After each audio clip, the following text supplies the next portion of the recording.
ইরানের পারমাণবিক সমৃদ্ধকরণ ইস্যু নিয়ে শুক্রবার দেশটির সঙ্গে বৈঠকে বসছে ৩ ইউরোপীয় পরাশক্তি জার্মানি, ফ্রান্স ও যুক্তরাজ্য।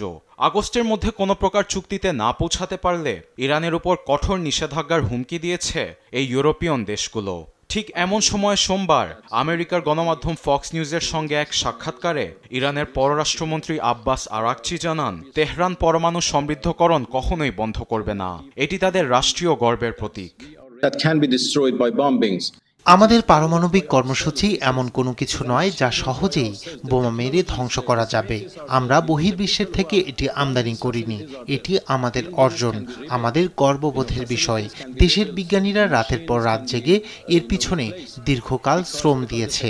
আমাদের শান্তিপূর্ণ পারমাণবিক কর্মসূচি কখনোই ত্যাগ করব না। তবে পারমাণবিক স্থাপনাগুলোতে যুক্তরাষ্ট্রের হামলার জন্য আপাতত পরমাণু সমৃদ্ধকরণ স্থগিত আছে বলে জানান ইরানের পররাষ্ট্রমন্ত্রী। একই সঙ্গে শুক্রবারের E3 বৈঠকে শান্তিপূর্ণ পারমাণবিক কর্মসূচির মাধ্যমে নিষেধাজ্ঞা উঠানোর আহ্বান জানান তিনি।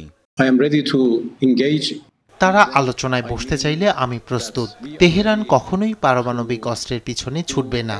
এটি প্রমাণ করতে হলে তাদের সঙ্গে বৈঠকে বসব।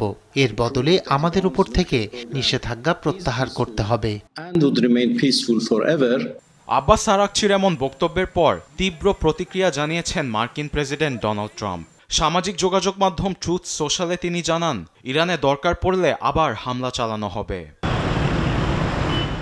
এদিকে তেহরানের পারমাণবিক কর্মসূচি এবং নিষেধাজ্ঞা আরোপের ঝুঁকি নিয়ে মঙ্গলবার ইরানের সঙ্গে ত্রিপক্ষীয় বৈঠকে বসছে রাশিয়া ও চীন। উচ্চ পর্যায়ের আলোচনার বিষয়টি সোমবার ইরানের পররাষ্ট্র মন্ত্রণালয়ের মুখপাত্র ইসমাইল বাঘেই সংবাদ সম্মেলনে জানান। আবার ইরানের পারমাণবিক কর্মসূচিকে সমর্থন দিয়েছে চীনের উপপররাষ্ট্রমন্ত্রী মা জাওশু। অন্যদিকে মস্কোতে নিযুক্ত ইরানের রাষ্ট্রদূত কাজেম জালালি বলেছেন, ইরান ও রাশিয়ার প্রতিরক্ষা প্রধানরা সোমবার সামরিক বিষয়ে দ্বিপাক্ষিক সহযোগিতা জোরদার করার বিষয়ে আলোচনা করেছেন। আরবেদ আফসার, নিউজ ডেস্ক, দেশ টিভি।